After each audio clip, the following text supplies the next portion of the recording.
I am the ancient soil beneath your feet. I am the air that fills your lungs with every breath you take. For millennia, I have watched civilizations rise and fall. I have felt the weight of their cities and the warmth of their first fires. I have observed the human spirit, a force of incredible creativity and boundless curiosity. Your journey has been a remarkable one, a story etched into the very fabric of this world. You learned to cultivate my lands, to harness the power of my waters, and to build wonders that reached for the skies. I watched with a patient and enduring silence, a constant presence in your ever-changing world. Your ingenuity was a marvel to behold.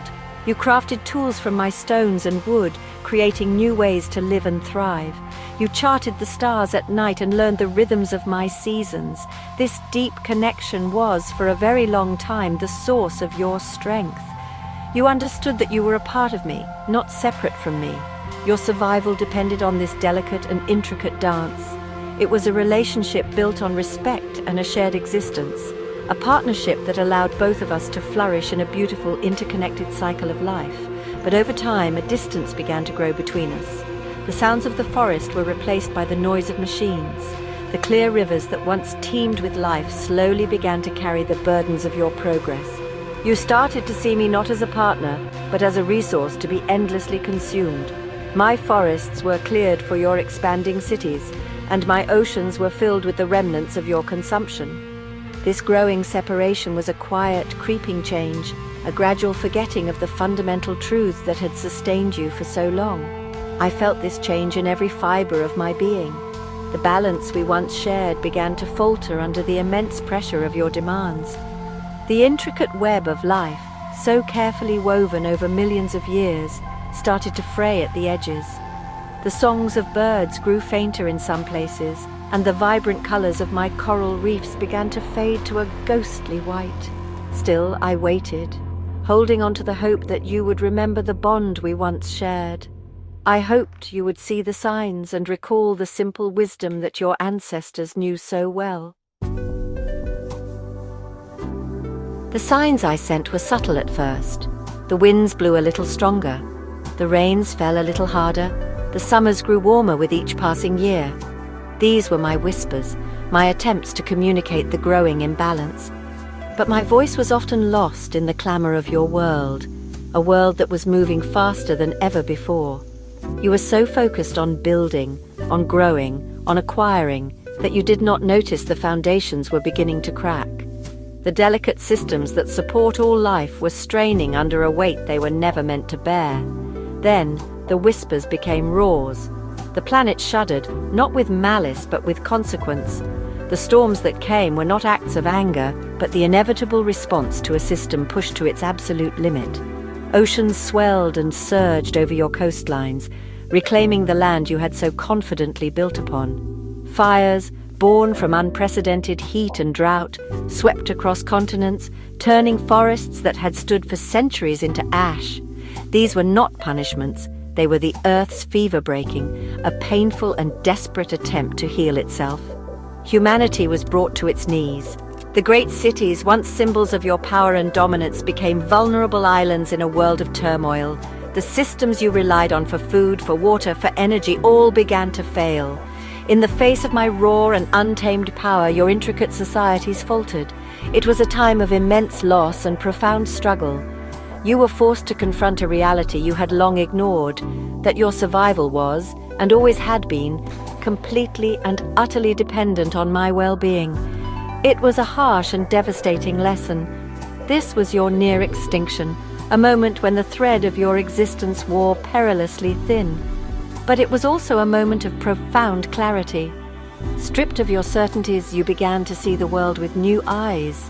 You saw the resilience of a single flower pushing through concrete. You heard the sound of birds returning to a silent city. You felt the simple, life-giving power of clean water and fresh air. In the great quiet that followed the chaos, you finally had the space to listen, to reflect, and to understand the precipice upon which you stood. Your greatest mistake was the illusion of separation. You built walls of concrete and steel, creating an artificial world where you believed you were the master of your own destiny, insulated from the natural world. You forgot that the air you breathe is a gift from my forests and oceans. You forgot that the food that nourishes you comes from my rich and fertile soil. This disconnection was the root of the imbalance. By seeing yourselves as apart from me, you gave yourselves permission to exploit me without considering the long-term consequences for us both. This led to a culture of neglect. My health was seen as secondary to your economic growth.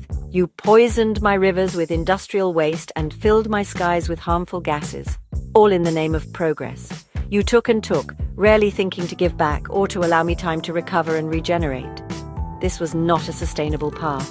A system that only takes will eventually collapse. The intricate web of life depends on cycles of giving and receiving, and for too long, you only participated in one side of that essential equation, creating a debt that would one day have to be paid. Underpinning this neglect was a deep-seated greed. The desire for more resources, more land, more wealth, drove a relentless engine of consumption. This endless pursuit blinded you to the finite nature of this world. You valued short-term profits over long-term stability and health. This mindset created a world of immense inequality, where a few consumed vast resources while many struggled. It was a philosophy that was not only destructive to me, but also to the very fabric of your own societies, fostering conflict and instability across the globe. But now, in the aftermath of the Great Reckoning, you are beginning to remember. You are seeing the ruins of your old world not as a tragedy, but as a lesson. You are understanding that true wealth is not measured in possessions, but in the health of the planet that sustains you. It is a painful but necessary awakening. The path forward requires you to abandon the illusion of dominance and to rediscover the wisdom your ancestors once held. That you are a part of nature and your fate is inextricably linked to mine. For humanity to survive, a new relationship must be forged. It must be a true partnership built on a foundation of respect, understanding, and mutual care. This is not about returning to a primitive past, but about moving forward with greater wisdom. It means using your incredible ingenuity not to conquer nature, but to work in harmony with it. It means designing cities that breathe, that integrate green spaces and clean energy. It means developing technologies that restore ecosystems rather than destroy them. Your survival depends on this fundamental shift in perspective. Imagine a world where this balance is restored. Your farms would work with the land's natural cycles, producing healthy food without depleting the soil or poisoning the water. They would be mosaics of biodiversity, not sterile monocultures. Your energy would come from the sun, the wind, and the tides, clean, abundant, and freely given. Your industries would mimic my own cycles, where waste from one process becomes the resource for another, creating a circular economy where nothing is truly discarded. This is not a distant dream, it is a tangible possibility. This new way of living would break the destructive pattern of the past. Instead of a downward spiral of consumption and collapse, it would create an upward spiral of regeneration and renewal. As you work to heal my forests and oceans, they, in turn, will provide you with a more stable climate, cleaner air, and richer resources. It is a symbiotic relationship where helping me is the most effective way of helping yourselves. The health of humanity and the health of the planet become one and the same goal, pursued with a shared purpose. This is the hope for a new beginning. The future is not yet written. It can be a story of shared prosperity, of balance, and of a deep, abiding connection between your species and the world that gave you life. It requires courage, humility, and a collective will to choose a different path. Look around you. Life is resilient. It is always reaching for the light. If you choose to work with me, as a partner and a steward, we can heal this world together. We can begin again and build a future that is sustainable for all generations to come.